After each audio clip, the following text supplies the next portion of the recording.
I've got this wonderful book with me. It's called Conversations on Love. And the title pretty much tells you what it is about. The author Natasha, she has conversations with different writers, experts on this subject. The idea of love in all its shades, in various aspects, the kinds of love that we have. So it's an attempt to understand the idea of love, relationships, and how we can develop it and make it last really long. Whether it's with lovers, strangers, parents, friends, with anyone. And what are the different shades of it? How does it begin? How does it end? What does the loss feel like? How do we overcome that? So all these conversations surrounding the idea of love, they take place. And in this podcast, in this episode, I'm going to focus on her conversation with Alain de Botton. Probably most of you would be familiar with him. He is a popular author and also the founder of the School of Life, which is an organization that really focuses on emotional well-being through art, literature, education, and beyond. So, Alain de Botton provides the insight of relationships and love, of course, through psychology. In psychological sense, how do we understand it? How does one fall in love? What does one lack? What is the psychological state? And it's this conversation that I'm going to narrate or discuss here today. So I will lay out the questions that Natasha asks, and then I'll read out de Botton's responses to them. So the first question Natasha begins with, pretty much it's about the idealization of love.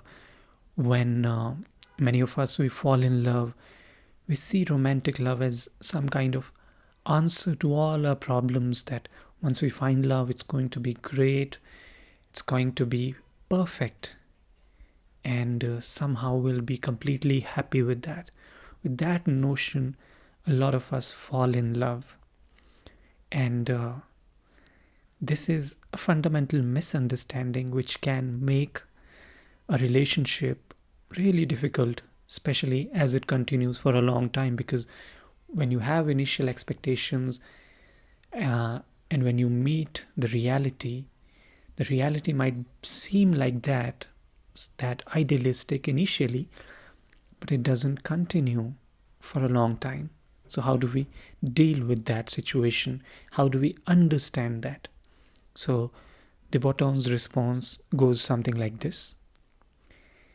He says that this fundamental misunderstanding, it suggests that if the search for a partner did not work out, then it would be a tragedy, that your life would essentially have been wasted. And that sets up a frantic, unhelpful backdrop to the search for love. The best frame of mind to be in for anything you want is an ability to walk away from it, were it not to come right. Otherwise, you put yourself at the mercy of chance and people abusing your desperation. So, the capacity to say, I could be alone, is strangely one of the most important guarantees of one day being with somebody else in a happy way. The psychology of being alone is interesting, because it can be experienced as more or less humiliating depending on the story we tell ourselves. If you are alone on a Monday night, for example, you don't feel particularly bad about it. You think, I've had a hard day at work, there's a long week ahead, I'll spend my time on my own. Whereas if you're alone on a Saturday night, you think, what's wrong with me? Everybody else is out having a lovely life with other people.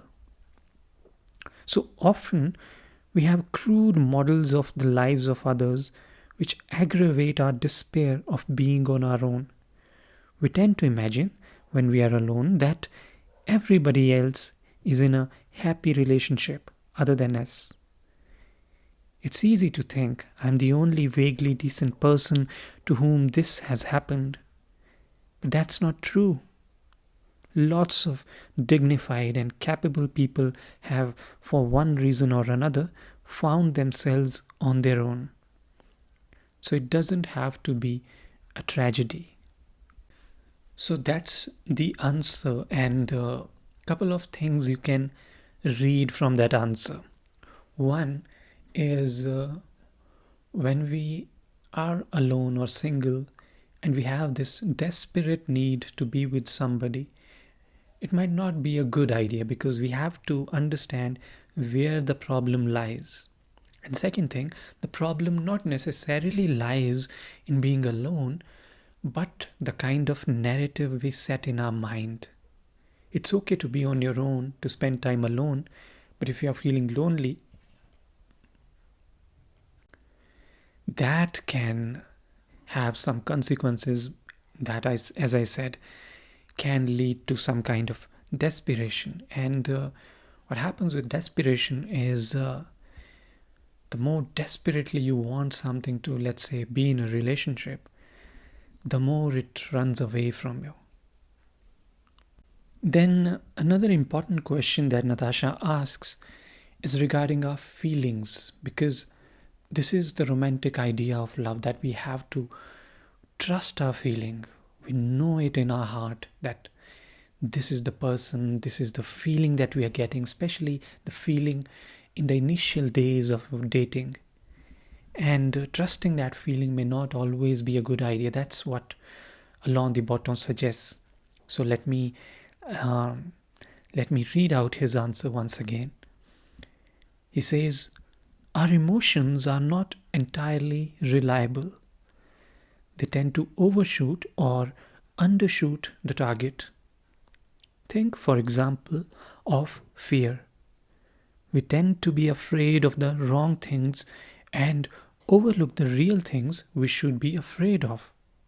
We are afraid of ghosts, but we are not that afraid of how short our lives are, or that how we have neglected our true talents. We are not great at knowing what there is to fear, nor are we great at knowing what there is to love and in what quantities. So, if a rather charming candidate comes into view, we can slightly lose our faculties. We imagine who they are, how our lives are going to be together forever, and that they are the fount of total happiness. At times like these, it's useful to recognize that we are in a crush. There should be another side of our mind that is aware that this is going on. That side should be sympathetic to the enthusiasm, but still maintain a grip on reality, so that you are still aware that the other person is a stranger, that one good evening or one good weekend is not everything, that these feelings are not entirely reliable predictors of the future. I think those two sides are compatible. One can enjoy the crush just as one can go to a horror film when one side of your mind is terrified because you're thinking, oh my god, the monster is going to beat us. But the other side is going, no, it's a film, it's not real. We can play a similar sort of observer and feeler division in the early stages of love. So this is actually a profound Eastern idea, and you find a lot of that in Buddhism. You find a lot of that in many Indian philosophical schools. That while you are enjoying the present, you're enjoying the moment, you're also taking a step back and looking at it as a transitory experience. And you understand that this is okay, this is part of life, but this is not everything. You can take a step back and look at the broader perspective. And at the same time, a part of you is there, you're enjoying that moment.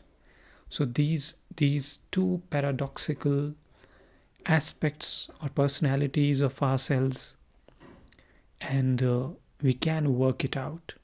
That's been the ancient wisdom, and that has also been suggested here.